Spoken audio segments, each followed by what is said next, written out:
والسلام على سيدنا ومولانا حبيبنا وحبيب إله العالمين أبي القاسم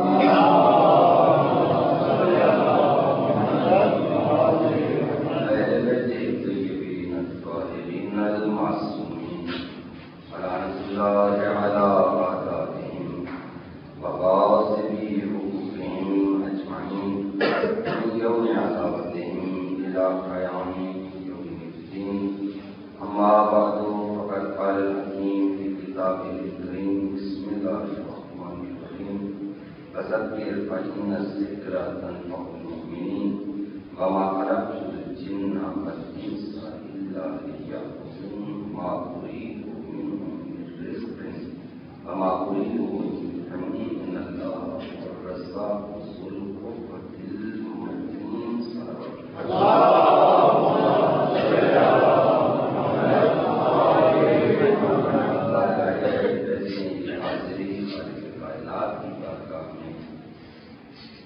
دعا ہے پروردگار ہماری اس حاضری کو اپنے دامن میں شرف قبولیت سے کائنات کی حاجات شرعیت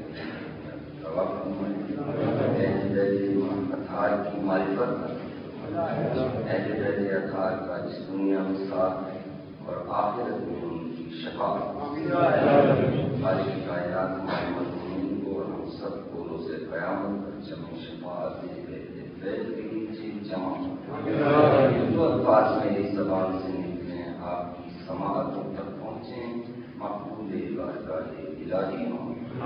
خالق کائنات فقہائے اعظام مجتہدین کرام بخصوص رہبر معظم خالق کائنات ان کی توفیقات ذات زندگی اور ان کی بصیرت میں برکت. خالق کائنات مقصد حق کے دشمنوں کو نابود خالق کائنات چھوٹے شیطانوں کو شیطان کو ذلیل و ذلیل پروردگار ہمیں فقہائے اعظام کی برکات سے فیصلات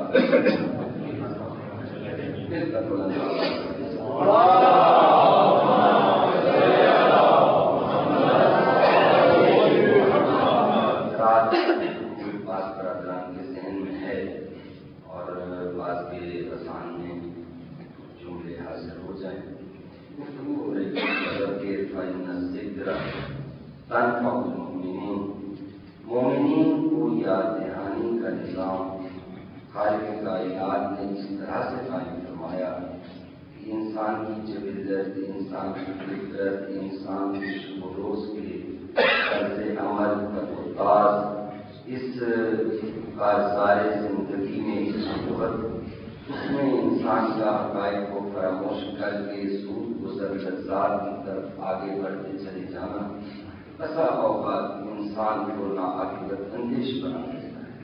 انسان اپنی عاقبت اپنے انجام کار کو فراموش کر کے سود گزر لذات کے جلدی تمام وطن والی لذتوں کے تعاقب میں اپنے سرمایہ زندگی کو صرف کر دیتا ہے. وہ اپنی زندگی کی قدر و قیمت کو بھلا دیتا ہے اور سود گزر لذات کی قدر و قیمت کو اہمیت دیتا ہے. لہذا اس کے لیے ضروری ہے کہ حاکیان برحق کے ذریعے سے جس نظام کو نوع بشر کی گوشزد کیا گیا اس کے لیے ضروری ہے کہ اس گوشزد کیے گئے نظام کی طے ہم دل پر دستخط کا نظام باقی رکھا ہے. ایسا نظام ہو جو گوشزد ہی نہ کیا جائے بلکہ طے ہم دل پر اس کی دستخط جاری کری رہے. جیسے سانس کا ہر وقت آنا انسان کی زندگی کی علامت سلوات پڑھنے والا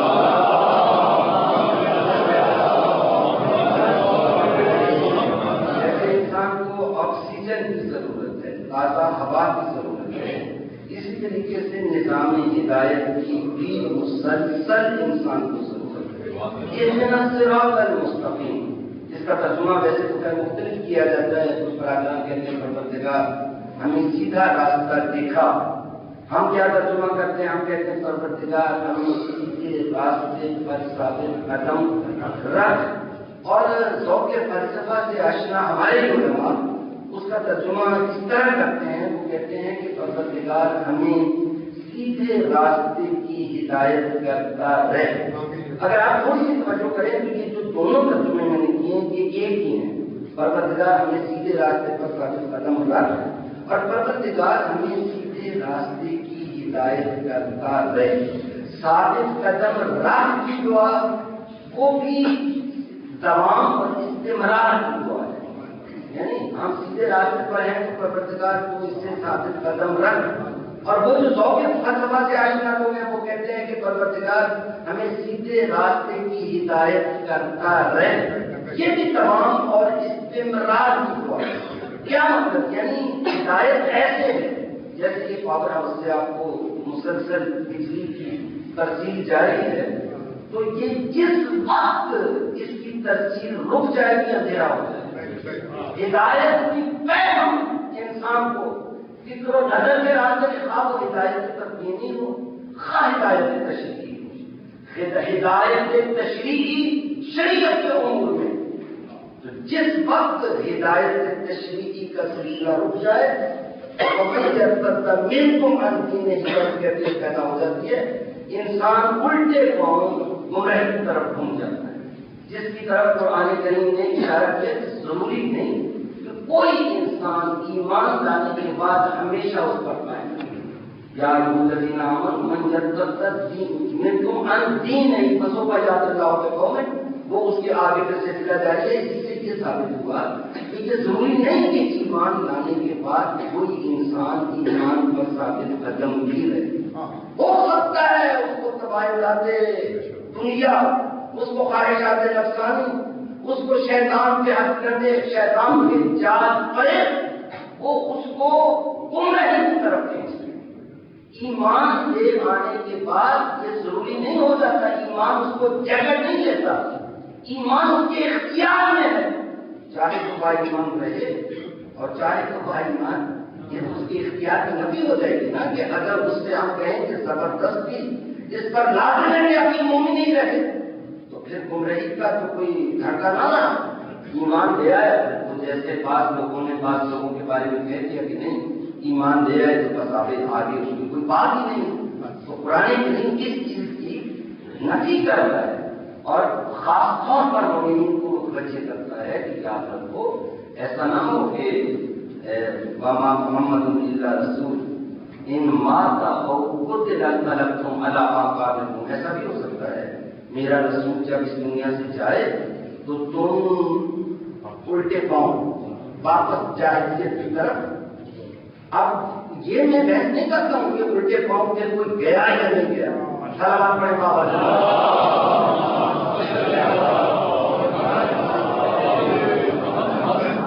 فلسفے پر گفتگو کر رہے ہیں کہ ضروری نہیں ہے، ایمان نے اس کو جگڑا ہوا نہیں ہے کہ وہ الٹے پاؤں گھوم نہیں سکتا، ایمان نے اس کو قابو نہیں کیا ہوا، ایمان کوئی کمبل نہیں ہے کہ اب میں تو کمبل کو چھوڑتا ہوں لیکن کمبل مجھے اپنے بابا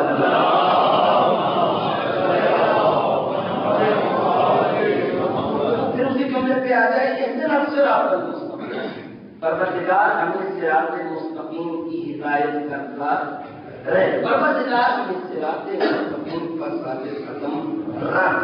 تو یہ دونوں دعائیں اپنے محتوا کی اعتبار سے ایک ہی چیز ہے، یعنی انسان استمرار کی، ایک عمل کی، ایک توفیق کی جاری رہنے کی دعا کرتا ہے۔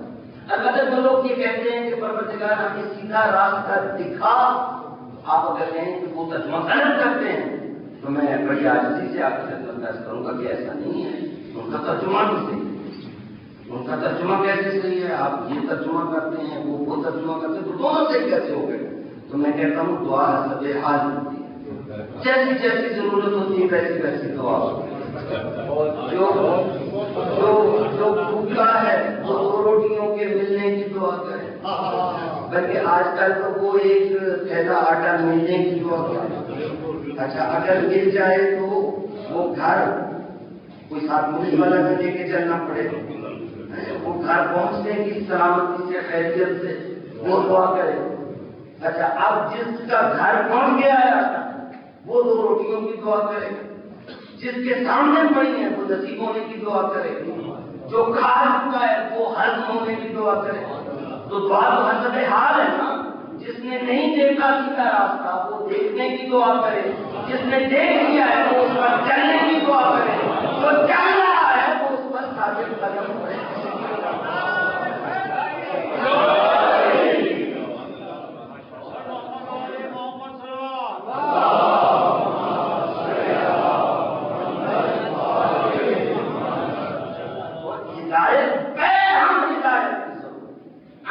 معروف اور نہیں انل منکر کا مطلب ایک نظام ایسا ہونا چاہیے جو انسان کو مسلسل متوجہ کرتا ہے، اس کے ترے دل و دماغ پر، اس کے لوح ضمیر پر، اس کے وجدان پر مسلسل حق و صداقت کی دستک جاری ہے. اگر یہ دستک جاری نہ رہے، یہ نظام قائم نہ ہو تو نوع انسانی گمراہی کی بازیوں کا شکار ہو کر ہمیشہ ہمیشہ کے لیے ساحل نجات کو کھو کر ہلاکت کے بھنور کا شکار ہوتا ہے. وہ کشتی نجات کبھی بن ہی نہیں سکتی جس کے لیے رہنمائی کا نظام موجود نہ ہو، اور ساحل نجات کبھی نصیب ہو ہی نہیں سکتا جب تک پے ہمارے دل پر حق و صداقت کی دستک جاری نہ رہے.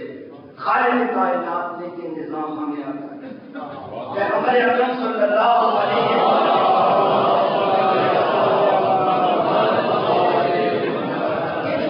جانے پر حق کا تعارف کرواتے ہیں. یہ جو کوئی لا اسألکم علیہ اجرا الا المودۃ فی القربى کہہ کر صاحبان عصمت کی محبت کو اجر رسالت قرار دیا گیا، تو اب یہ خاندان پروری نہیں ہے، بلکہ میں بڑی درست کے ساتھ جہاں پر خاص طور پر سننے والے مختلف مقاصد فکر کے لوگ ہوں تو میں ان کے دل پر، ان کے اپنے وجدان کے دروازے پر دستک دینے کے لیے یہ جملہ ضرور کہتا ہوں کہ اس چیز کو سمجھنا نبوت کی معرفت پر موجود ہے. یہ جو اجر رسالت کا مسئلہ ہے، یہ جو صاحبان عصمت کا تعارف ہے، یہ کیونکہ ہم آدم تعارف کرواتے ہیں تو شاید لوگوں کو یوں لگنے لگا کہ یہ کوئی پارٹی ہے کہ جو ان کا تعارف کرواتی ہے، کوئی پارٹی ہے جو شاید ماننے کے لیے تیار نہیں. یہ کلمے کی صداقت کا مسئلہ ہے، یہ پیغمبر اکرم کی حقانیت اور صداقت کا مسئلہ ہے، اور پیغمبر اکرم کی معرفت سے مربوط مسئلہ ہے. کوئی فرقہ پیغمبر اکرم نے اتنی شدت سے اس چیز کو بیان کیا کہ حسنین شریفین کے فضائل کا کوئی شخص انکار نہیں کر سکتا. تمام مقاصد فکر میں یہ فضائل موجود ہیں. الحسن والحسین سیدہ شباب حسن اور حسین جوانان جنت کے سردار. الحسن والحسین امامان تمام اوقات. حسن اور حسین امام ہیں، پیشوا ہیں، رہبر ہیں، قائد ہیں. کام اوقات پینے سے کھڑا ہو جائے، بیان کرے تلوار لے کر تو امام ہے، اور اگر گھر میں بیٹھ جائے تو امام جو تخت پر ہے وہ نہیں ہے. قائد و رہبر و حاجی و پیشوا پھر بھی یہی ہے. امام کے لیے تخت کی ضرورت نہیں ہوتی، تخت کو امام کی ضرورت ہے.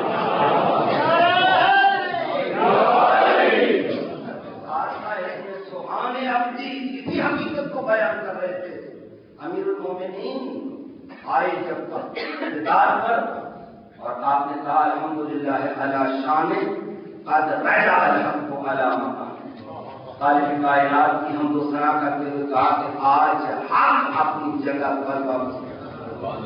تو وہاں پر جو لوگ امام پر حق کو اس جگہ پر دیکھنا چاہتے ہیں، جن کی آنکھیں ترس گئی تھیں، جو دیکھ رہے تھے لوگ کہ معاشرے کے ساتھ زیادتی ہو رہی ہے، یہ امام کو کوئی اتنا نقصان نہیں پہنچ رہا ہے جتنا معاشرے کو نقصان پہنچ رہا ہے. امام پر ظلم ہے کہ اس کا حق، اس کی عزت، اس کا شرف وہ نہیں پہچانا جا رہا ہے، یہ امام پر ظلم ہے.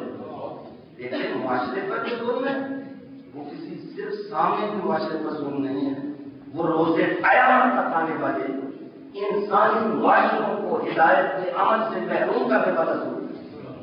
اور یہ ظلم کا حساب صرف اس وقت کے معاشرے نہیں مانگیں گے، بلکہ جو گمراہی کی بنیادیں رکھی گئی ہیں، جہاں جہاں تک کوئی گمراہ ہوگا وہاں تک وہ روز قیامت حساب کا طلبگار ہوگا.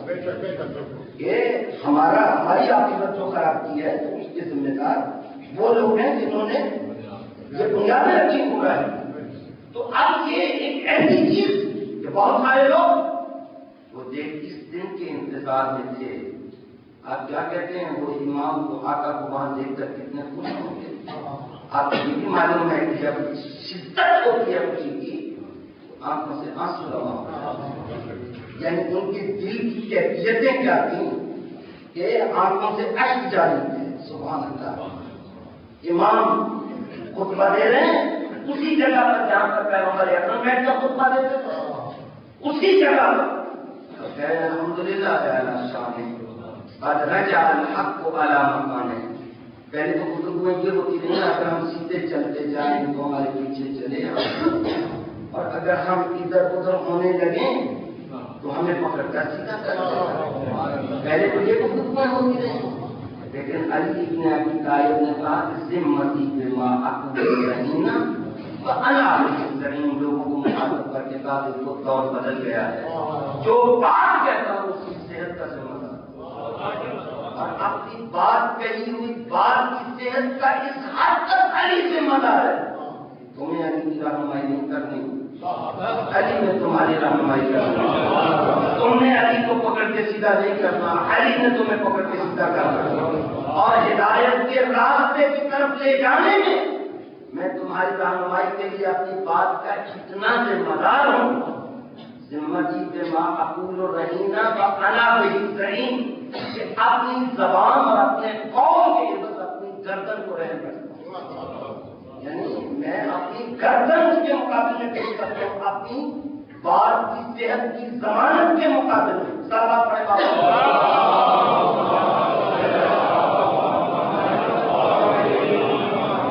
امام یہی مسئلہ ہے نا ہمارے یہاں امام کی عصمت شرط.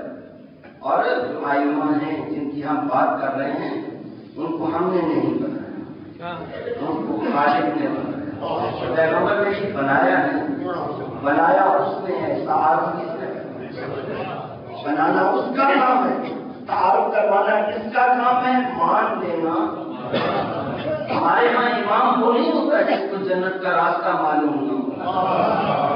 ہمارے یہاں امام وہ ہوتا ہے جس کو جنت کا راستہ معلوم ہو.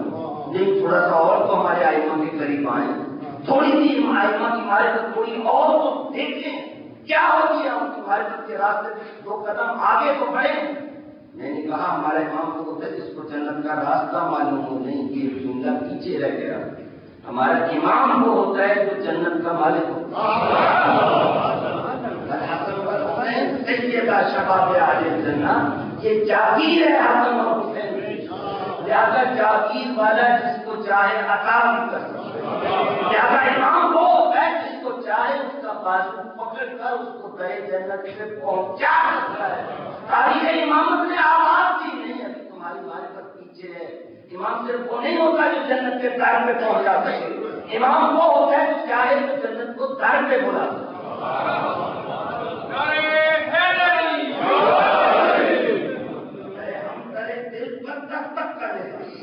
اس نظام کو جس نے قائم کیا اس نے اس نظام سے حاکمیت پر حق رکھا. جملہ یہ ہو چکا تھا کہ تمام مقاصد فکر میں یہ احادیث موجود. اب ان احادیث کو پردے میں لے جانے کے لیے کیا کیا جائے؟ موجود تو ہے فضائل. کیسے فضائل؟ وہ فضائل جن کا معنی کوئی نہ ہو کیا فضائل ہوتے ہیں. ایسے فضائل ہوتے ہوں گے کہ جن کا کوئی معنی نہ ہو. تلوار پڑھنا بابا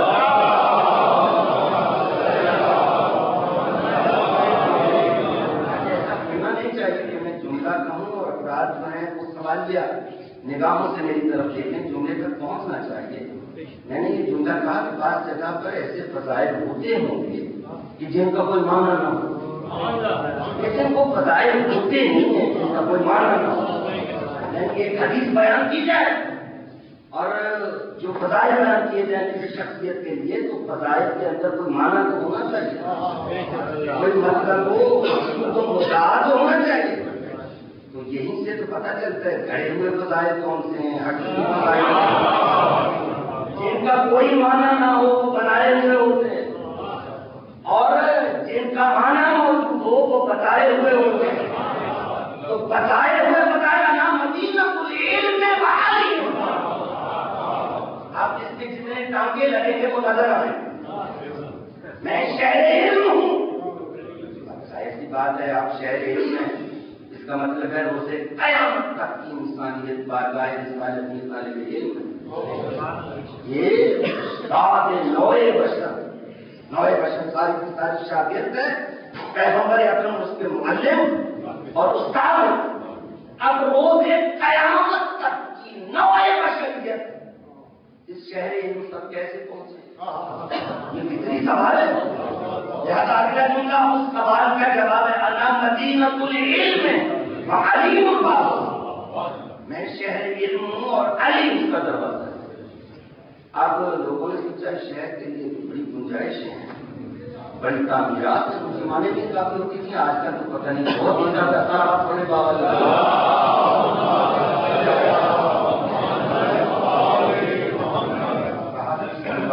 درست ہو سکتی ہیں۔ یہ تو عجیب بات ہے کہ ایک کوئی دیواریں کہاں کرنا، چار طرف دیوار اور گنجائشیں نکل سکتی، پھر چھت بھی ہوتی ہے، شہر کی چھت بھی نہیں ہوتی۔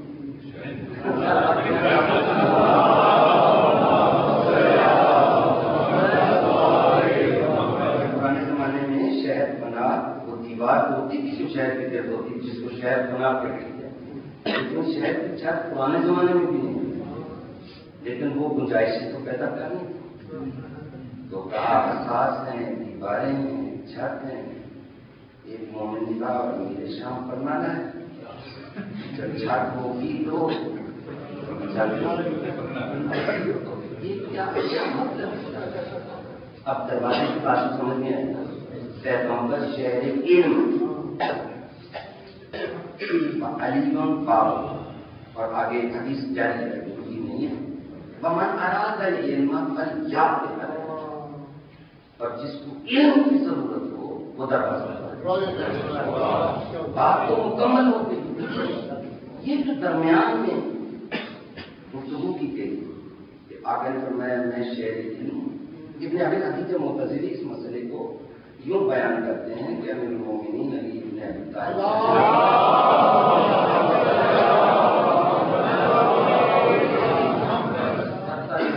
میں برف پر مولا علی کو نام دینا شروع کیا گیا اور باقاعدہ احکامات جاری ہو گئے۔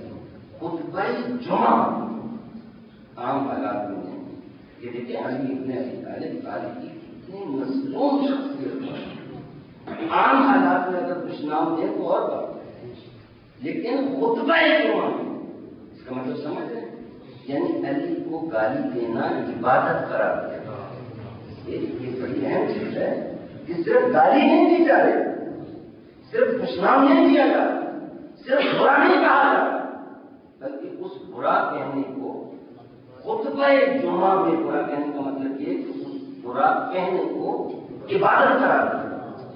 آپ نے لوگوں سے کیا توقع کر سکتے ہیں، انہوں نے دین میں اور کیا کیا کچھ کیا، خطوط جاری کر دیے گئے، پسندیدہ افراد، منصور نظر افراد کے لیے ایسے ہی فضائل اکٹھے کیے جائیں جیسے ابو الحسن ابو تراب۔ اب یہ سلسلے شروع ہوئے، لوگوں کا کاروبار بنتے ہیں، لوگ قال رسول اللہ کہہ کر آتے تھے، جن لوگوں کو فضائل کی انہیں ضرورت ہوتی تھی وہ اسی طرح کی کوئی حدیث جو مولا کے فضائل میں ہوتی تھی اس طرح کی کوئی حدیث بنا کے تھے، جن نے ابھی تک مختلف شیعہ نہیں ہیں، یہ عالم دین ہے اور انہوں نے نہج البلاغہ سے متاثر ہو کر، مولا کے کلام سے متاثر ہو کر شرح نہج البلاغہ کی، اور تاریخ اسلامیہ میں بہت بڑے محقق اور نامور عالم دین ہیں۔ یہ کہتے ہیں کہ یہ حالت یہ ہو گئی کہ لوگوں کو کاروبار ہو، اب یہ ہے کہ وہ حدیثیں بنا کے لاتے ہیں اور لوگوں کو بیت المال سے پیسے دیے جاتے ہیں۔ اب بتائیں ایسی شخصیت جس کو مٹانے کے لیے بیت المال صرف ہو، جس کے دوستوں کو استعمال کیا جا رہا ہے اور ان کے گلے کاٹے جا رہے ہیں، کیا یہ تاریخ کا معجزہ نہیں ہے کہ علی نہ صرف یہ کہ آج بھی زندہ ہے، نہ صرف یہ کہ آج بھی زندہ ہے، جیسے علی زندہ ہے کوئی زندہ نہیں۔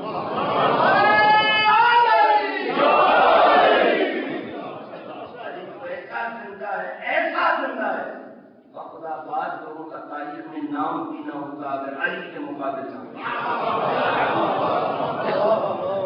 نہ زندہ ہے. علی اپنوں کو بھی زندگی دیتا ہے, دشمنوں کو بھی زندگی دیتا ہے. یہ الگ بات ہے, اپنوں کو جنت کی زندگی دیتا ہے, دشمنوں کو جہنم کی بھی زندگی دیتا ہے.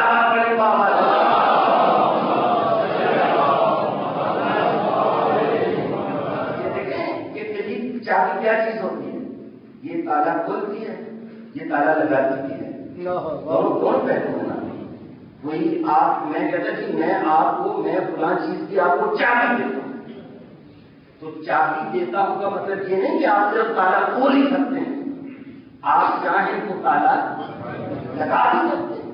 خالق کائنات نے اہل بیت اطہار کے ذریعے سے آپ کے لیے جنت کا راستہ کھول دیا ہوا ہے. آپ اہل بیت کے قریب آئیں, اب چابی آپ کے ہاتھ, آپ چاہیں تو وہ جنت کا راستہ کھلا رکھ بھی سکتے ہیں, چاہیں تو بند بھی کر سکتے ہیں. مولا علی ابن ابی طالب جو زندگی دیتا ہے وہ ایک طرح کی زندگی نہیں ہے, وہ چاہنے والے کو اور طرح کی زندگی دیتا ہے, وہ اپنے حریف کو اور طرح کی زندگی دیتا ہے. علی کی زندگی ایسی زندگی ہے کہ جو علی کے مقابل آ گیا آج تاریخ میں اس کا بھی نام. علی صرف زندہ ہی نہیں ہے, مٹانے کی کوشش بیت المال. اچھا اب وہ اس جملے میں پھر آ جائیں, وہ جو میں کہہ رہا تھا کہ بعض فضائل کا کوئی معنی نہیں ہوتا. اب یہ اگر ہم شہر کو اس طرح سے فرض کریں تو کسی کے دیوار ہونے کا کیا مطلب, دار ہونے کا مطلب تو بہت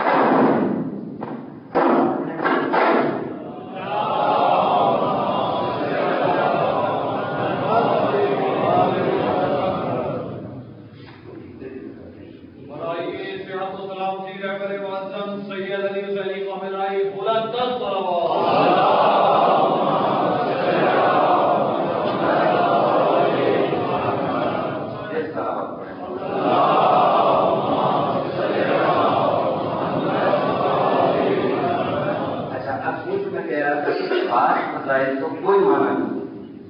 اگر شہر کی دیواریں بس کی جائیں تو اس سے کیا معنی نکلتا ہے, دار کا معنی تو ہوا نا کہ من اراد العلم فلیات علی الباب.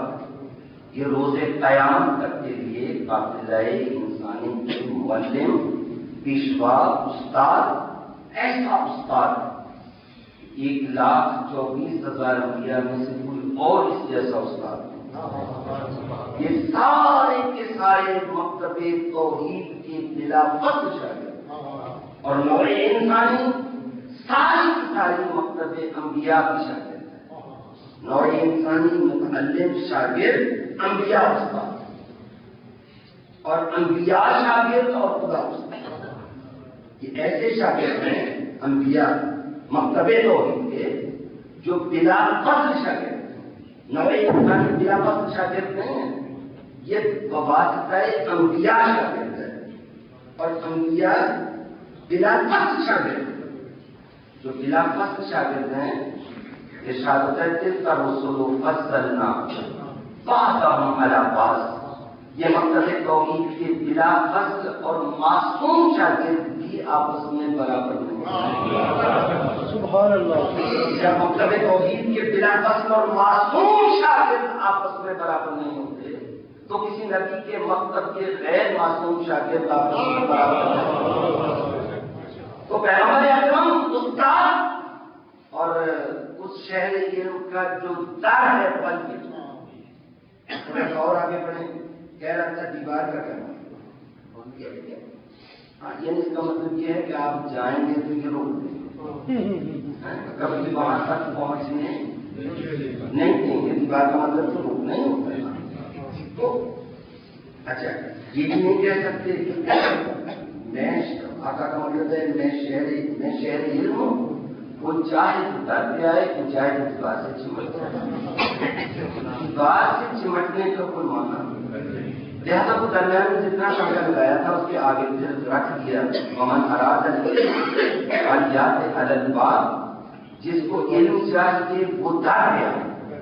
تو سوال پیدا ہو گیا کہ اگر یہی کچھ کرنا تھا تو درمیان میں آپ نے زحمت فرمائی, جو دولت بانٹی ہے اس کا کیا فائدہ. حسن حسین جوانان جنت کے سردار ہیں. سلامت پڑھیں.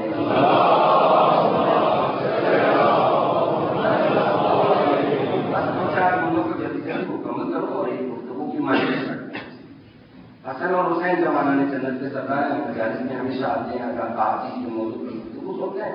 آپ کو معلوم ہے کہ جنت میں جوانی ہوگی, شباب ہوگا, اور وہاں پر بڑھاپا, کوئی بیماری, کوئی پریشانی, کوئی مسئلہ اس قسم کا نہیں. تو اب اس کے مقابلے میں اگر کوئی حدیث وضع کی جائے تو اس کا بس کی ہونا خود بخود معلوم ہے. اب جس جملے پہ میری ابتدا سے نظر تھی اور جو کہنا چاہتا تھا اور بات تھوڑی بڑی وہ یہ تھی کہ پیغمبر اکرم صلی اللہ علیہ وسلم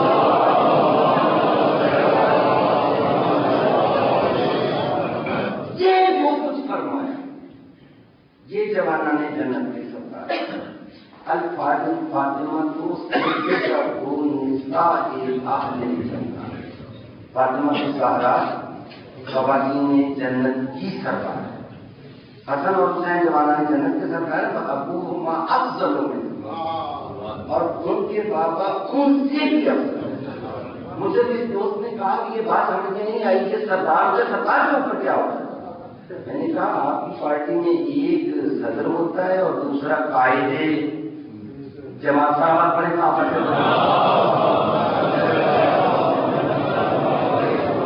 پہلے صدر تھے ان کو قائد بنا لیا اور صدر اور بنا لیا. میں نے کہا یہ ہوتا ہے. میں نے سمجھ گیا. ابوہما افضل اور حسن اور حسین کے بابا علی ان سے بھی افضل. اب جو سوال میں قائم کر رہا ہوں آپ حضرات کی خدمت میں وہ یہ ہے کہ جنت کیا چیز ہے. جنت پاکیزگی عمل اور سارے عمل کا نتیجہ ہے. پاکیزہ عمل اور سارے عمل کا نتیجہ. جنت برابر نہیں ہے. جنت کے طبقات, جنت کے درجے, جیسا جیسا سارے عمل. کچھ لوگ تو دھل دھلا کے پھر جائیں گے جنت میں, کچھ لوگوں کو جنت میں جانا نصیب ہی نہیں ہوگا. یہ جو لوگ جائیں گے وہ سارے کے سارے ایک درجے میں نہیں ہوں گے, اس کے درجے الگ الگ. یہ جو کہا ہے جا رہا ہے کہ میرے حسن اور حسین میرے نواسے جوانان جنت کے سردار ہیں, یہ جوانان جنت سے مراد کس جنت کے کس درجے کے جوانوں کے سردار ہیں؟ بڑی توجہ. یہ فاطمہ الزہرا جو خواتین جنت کی سردار ہے یہ جنت کے کس درجے کی سردار ہے؟ معلوم ہوا جب یہ نہیں کہا کہ فلاں درجے کی سردار ہے تو اس کا مطلب یہ ہے کہ جو بھی جنت میں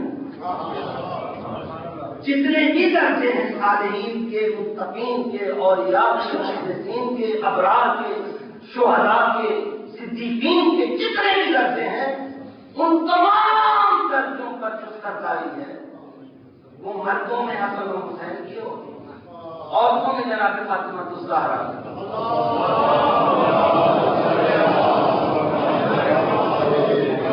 بس آپ کی توجہ یہاں تک پہنچ گئی تو میں اگلا جملہ کروں. کیا جنت اس گھر میں بانٹنے کی چیز ہے؟ میں نے کیا جنت پاکیزہ عمل کا سمجھ, جنت سارے عمل کا سمجھ. اگر کوئی اپنے گھر والوں میں سے کسی کو محنت کے بغیر وہ 2-4 افراد سے آگے کر تو ہمارا معاشرہ کہتا ہے کہ یہ کسی باعزت منصب پر رہنے کے قابل ہیں. مطلب یہ دیکھیں کہ ہمارے پتے رسول کیا ہے, یہ رسول کو کیا سمجھتے ہیں, اس منصب کا تقاضا کیا ہے. خاتم الانبیاء کا منصب, یہ جو منصب یہاں کے ہیں ان کو کوئی حیثیت ہی نہیں ہے. خاتم الانبیاء کا منصب ایسا منصب کہ جب سے کائنات بنی ہے جب تک رہے گی اس منصب کے برابر کوئی اور منصب. تو ایسے منصب والے کو تو عدالت کی, اصولوں کی, اقدار کی, معیار کی بات سب لوگوں سے زیادہ رعایت نہیں کرنی چاہیے. اگر محنت کے بغیر اپنے گھر والوں کو یہ آگے بڑھانے لگے تو دنیا میں اصول کہاں باقی رہے گا. دنیا میں اصول و اقدار کی حکمرانی کا تصور پھر کون قائم کرے. اور اگر یہ آگے کرے کوئی اور آگے کرے تو کہتے ہیں منصب کے قاتل نہیں. خاتم الانبیاء یہ کام کر سکتا ہے تو عام آدمی کے لیے زیبان ہو. اور جب کہہ رہے ہیں کہ یہ جوانان جنت کے سردار ہیں، اب یاد میرٹ میں کہا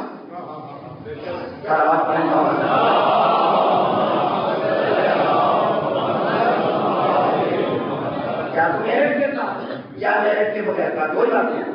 اگر کوئی کہے کہ میرٹ کے بغیر کہا یا مسلمان نہیں ہے، اور اگر اپنے آپ کو مسلمان کہتا ہے تو اسے اسلام کی خبر نہیں. یہ ہو سکتا ہے نا کہ ایک آدمی اپنے آپ کو مسلمان کہے لیکن حقیقت اسلام سے معرفت رسالت سے ناآشنا ہو.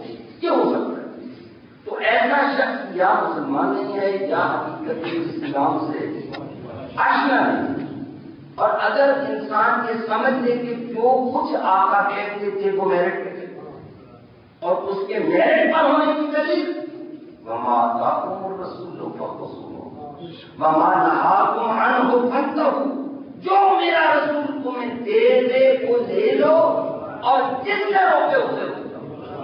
اس لیے کہ یہ کبھی بھی خلاف مشیت الہی بات نہیں کرتا. یہ خاندان پرور نہیں ہے، یہ اقربا پرور نہیں ہے. یہاں اقربا پروری نہیں ہوتی ہے، یہاں پر اہلیت کی بنیاد پر فیصلہ ہوتا ہے. نبوت کبھی بھی اقربا پروری کو نہیں مانتی. اگر پیغمبر کا نہ بیٹا بھی ہو بیوی بھی ہو، حضرت نوح کے واقعے میں معلوم ہوتا ہے رشتے دو ہی ہوتے ہیں، یا نسبی ہوتا ہے یا سببی ہوتا ہے. لیکن پیغمبر نبوت کے ساتھ رشتہ اہلیت کا ہوتا ہے. اگر اہلیت موجود نہ ہو تو سببی ہو تو بھی ڈوب جاتا ہے، نسبی ہو تو بھی ڈوب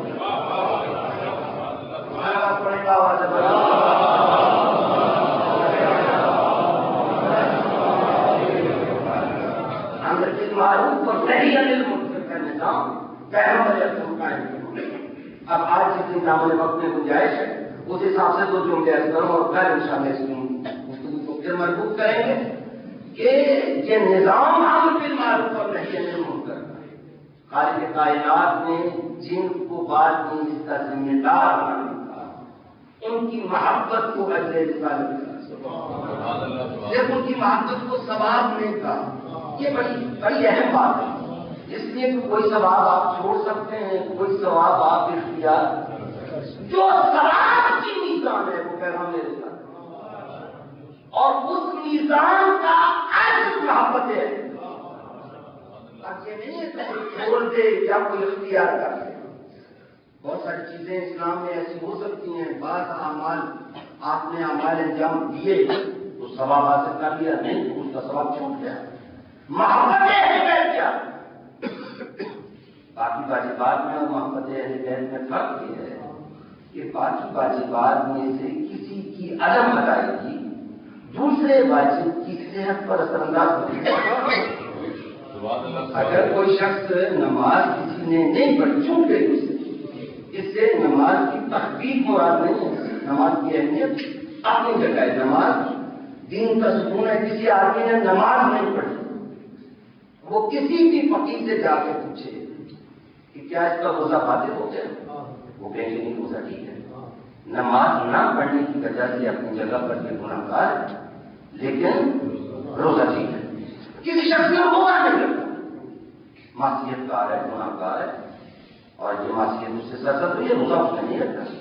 اب وہ جا کے کسی بھی فقیر سے پوچھے کہ روزہ تو اس نے نہیں رکھا، اگر نماز پڑھے تو صحیح ہے یا باطل ہے. تو ہر فقیر یہ کہے گا کہ روزہ جو نہیں رکھا تو اس کی وجہ سے یہ گناہگار ہے، لیکن نماز پڑھے تو نماز اس کی صحیح ہے. تو ایک واجب کا ترک دوسرے واجب کی صحت پر اثر انداز نہیں ہوتا. لیکن اہل بیت کی محبت ایسی چیز ہے، اگر یہ نہ ہو تو روزہ روزہ نہیں ہے، نماز نماز نہیں ہے، حج حج نہیں ہے.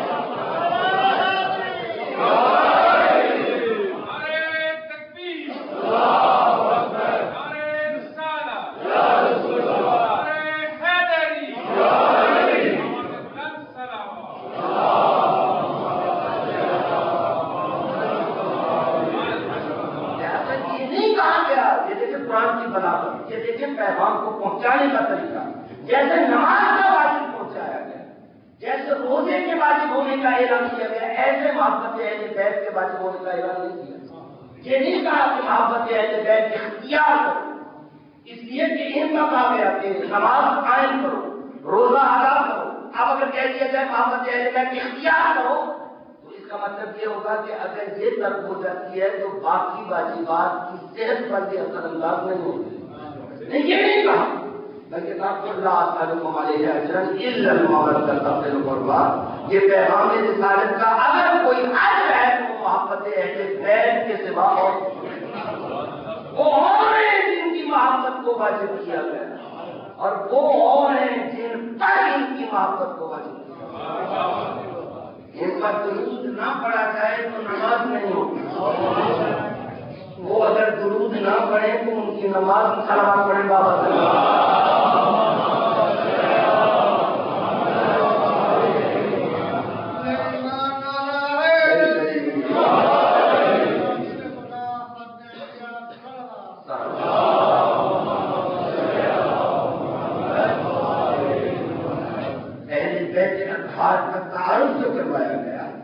تو پیغمبر اکرم صلی اللہ علیہ وآلہ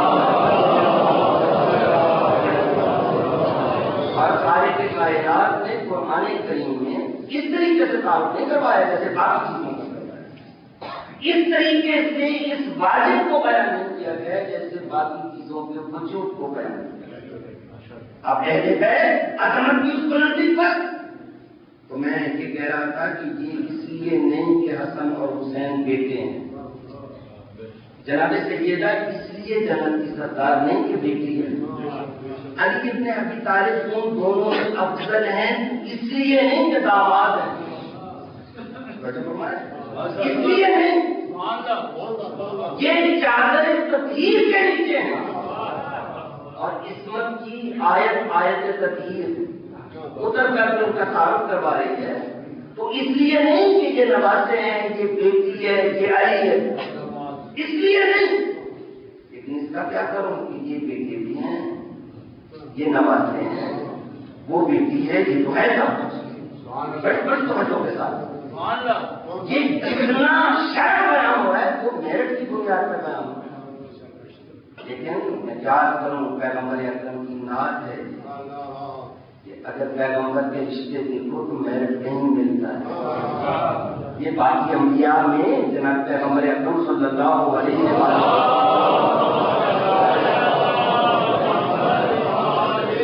خالق کائنات نے یہ شرف عطا کی کہ اگر میرٹ دیکھو تو رشتوں میں ملتا ہے، رشتے دیکھو تو ان میں میرٹ ملتا ہے۔ یہ خالق کائنات نے کرم کیا کہ تو مستقبل کا نظام، بس بات اپنا کیوں آج کی گفتگو یہاں سے تو اپنی بحث شروع ہو رہی ہے، اس کے لیے پھر ٹائم چاہیے۔ ابھی ایک جملہ کہہ کے اپنی گفتگو کو تمام کر دوں کہ خالق کائنات اپنے بابا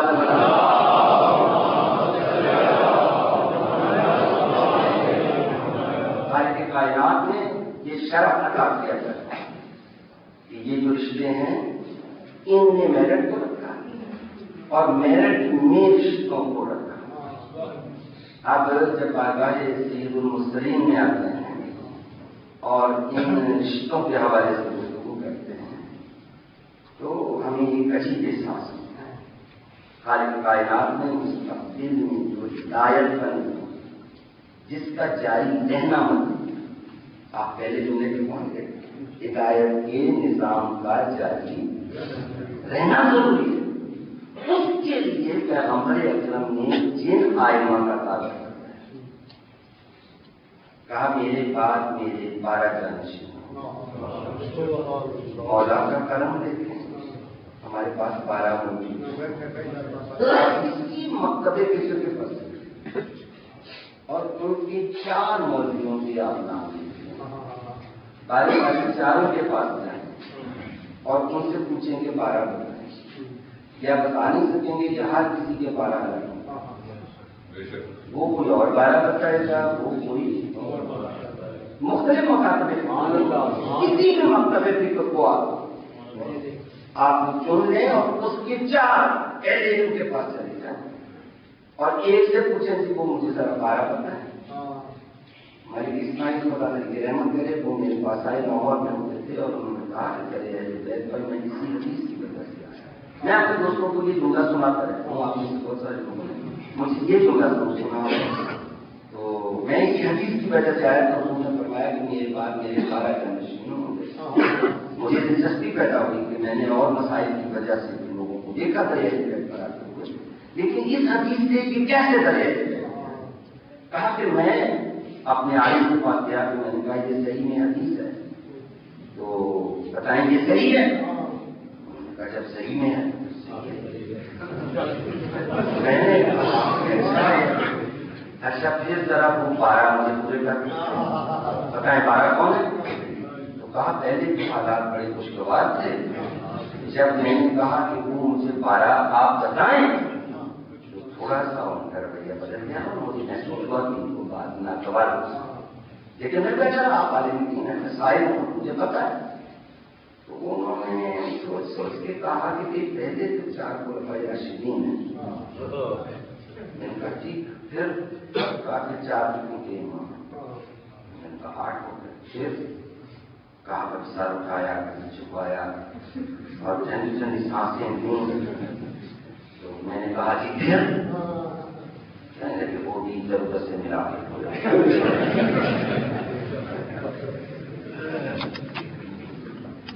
آپ جملہ اس کا سنیں.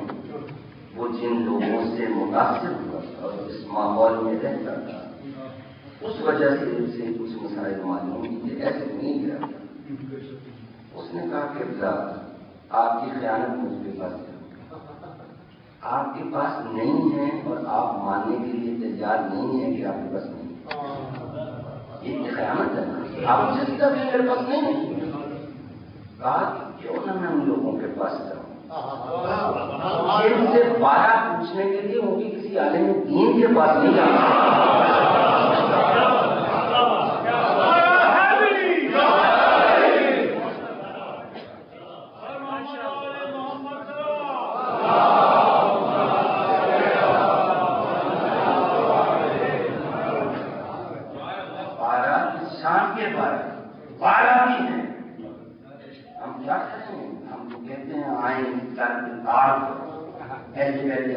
کی عظمت کا تعارف کس طرح کروا آؤ. ایسا نہیں ہے کہ پہلے امام نہ ملے، امام نے کہہ دیا اس کا شجرا نہ ملے. نہیں، وہی 12 ہے، وہی شجرا ہے. نام یاد ہو جائے اس کے بعد کسی سے پوچھے کہ شجرا کیا ہے، وہ کہتے ہیں یہی شجرا ہے. اور یہ وہی شجرا ہے پیغمبر کا شجرا. جب کھڑے ہوتے ہیں نا بارگاہ سید الشہداء کے، جب سلام کرتے ہیں تو ہمیں آداب سلام کس طرح ادا کیے گئے. کہا کہ پہلے حسین کی حیثیت اس مشن کے وارث کے طور پر بیان کیا. زیادہ وارث پڑھتے ہیں کیا کہتے ہیں؟ السلام علیکم یا وارث، اے آدم کے وارث، اے نوح کے وارث، اے ابراہیم کے وارث، اے موسیٰ کے وارث، اے عیسیٰ کے وارث، اے حبیب خدا کے وارث، اے علی مرتضیٰ کے وارث. سلام کرتے جاؤ اور اس کے بعد ایک مرتبہ گفتگو لوٹتی ہے. السلام علیکم یا ابن محمد مصطفیٰ، اے فرزند مصطفیٰ تجھ پر سلام. السلام علیکم یا ابن علی مرتضیٰ، اے فرزند علی تجھ پر سلام. السلام علیکم یا ابن الزہرا، السلام علیکم یا ابن خدیجہ. یہ سارا سلسلہ بیان کرو اور اس کے بعد سلام آگے بڑھ رہا ہے. اور یہ درمیان والے وقت نہیں ہے، اس لیے پھر کسی وقت میں 2-4 جملے ان پر ضرور کہوں گا. شاید کا کالا کم سلام زکات منکر. اس کے بعد تو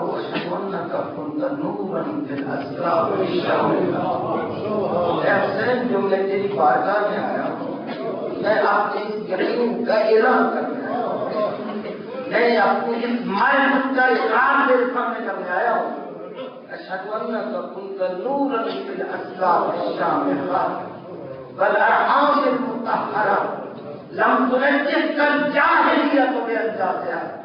اے حسین تو وہ عظیم ہستی ہے کہ جس کا نور بلند کردار خوشبو سے منتقل آدم سے لے کر خاتم تک، اور اس کے بعد جس کا نور بلند کردار خوشبو سے اور بلند کردار شکموں سے منتقل ہوا.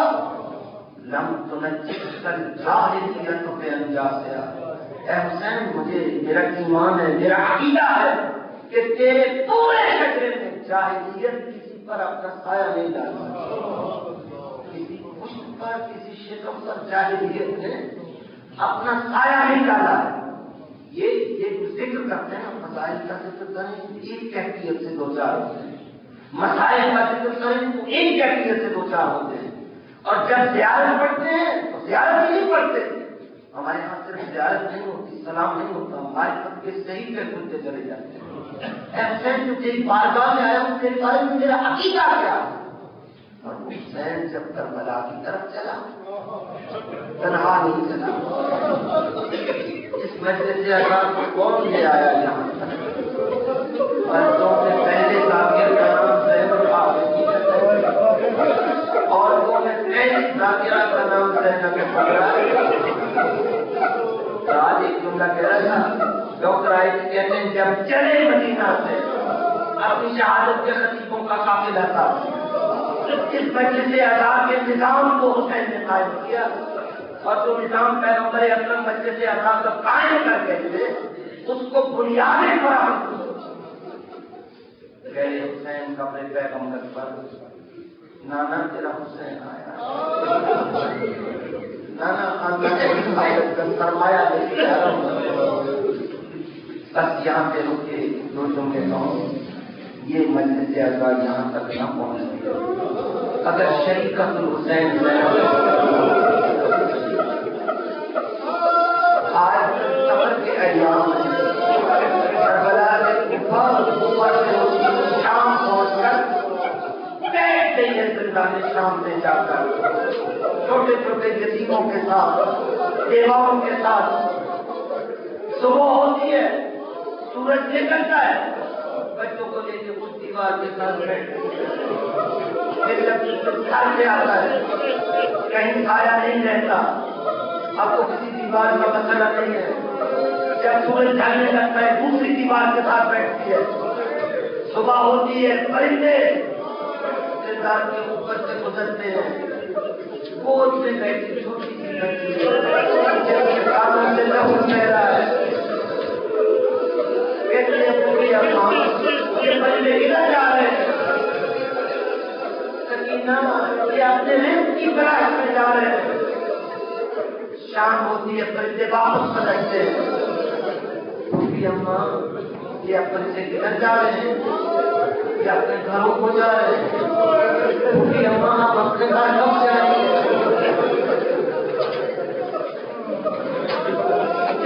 کہتی ہے دنیا میں اداکار حسین کی، اگر کوئی روئے تو اس کو تسلی دے، اگر کوئی نڈھال ہو جائے اس کو سنبھالے۔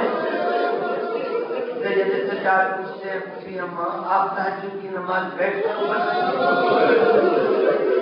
کہتی ہیں جو کھانا زندان میں آتا ہے وہ اتنا ہوتا ہے کہ بچوں تک بھی وہ نہیں پہنچ پاتا، تو سارا کھانا تقسیم ہو جاتا ہے، اب مجھ پہ کھڑے ہونے کی قدر باقی نہیں ہے۔ حسین کے نام پہ کتنے لنگر جاری ہے، کتنے بیان پڑ رہی ہے، تو ذکر حسین کو یہاں تک لے کے آئی، بھوکی پیاسی کربلا سے زندان شام میں پہنچ گئی، لیکن جہاں جہاں سے گزر گئی حسین کی سفے عذاب کی چھاپ گزر گئی۔ صورتحال یہ ہے کہ شام عذاب خانہ بنتا جا رہا ہے، بی بی کا خطبوں کا اثر ایک مرتبہ ہے کہ کا تعاون گھر گھر پہنچ رہا ہے۔ لوگ پہلے یہ سمجھ رہے تھے کہ باغیوں کے ساتھ جنگ ہوئی ہے، اب جس نے قافلہ دیکھا ہے 4 سال کی بچی ہے تماچے کھاتی وہ جا رہی ہے، لوگ کے تحت اپنا 6 ماہ کے بچے کا سال ہے اور محمد کے سال ہے 8 9 سال کے بچوں کے، لوگ دیکھ کر یہ کہتے ہیں یہ کیسی جنگ ہے، یہ اگر جنگ تھی باغیوں کے ساتھ یہ بچوں کے ساتھ جوانوں کے جیسا پڑا، اگر یہ کوئی باغی شاد کے لوگ کے جیسا تلاوت کیوں کرتا ہے؟ اور پھر وہ جو اس کی بہن تھی اس نے بے پالان اس کی پشت سے جو خطبہ دیا، جو نہیں چاہتے کہ لوگ ان کو جا کر بتاتے، تم گئے نہیں تھے بازار میں، کیسے بھی سننا ہے، اللہ کا شکر ہے نہیں گئے تھے، نبی کی بیٹیوں کا تماشا نہیں دیکھا، تو جا کر بیان کرنے والے کہتے وہ تو نہیں دیکھا، وہ تو شکر ہے ہم اندھے ہو گئے ہوتے، ہم نے دیکھا ہے۔ لیکن بیوی نے پتہ ہے کیا کہا؟ جب اذان ہوتی تھی نا بیویوں کے رخ مدینہ کی طرف پلٹ جاتے کہتی تھی با محمد آپ کے تھے تیری رسالت کی گواہی دی جا رہی ہے، لیکن بازاروں میں تیری بیٹیوں کو رہنا سر گرایا جا رہا ہے۔ اس بیوی نے پتہ ہے لوگوں سے کیا کہا، جو چھتوں پر تھے کیا کہا لوگوں سے کہا لوگوں کس کا کلمہ پڑھتے ہو؟ لوگوں نے بابا سے قلم کہا ہم محمد مصطفیٰ کا کلمہ پڑھتے ہیں، کہا تمہیں شرم نہیں آتی جس کا کلمہ پڑھتے ہو اسی کی بیٹیوں کا تماشا دیکھتے ہو۔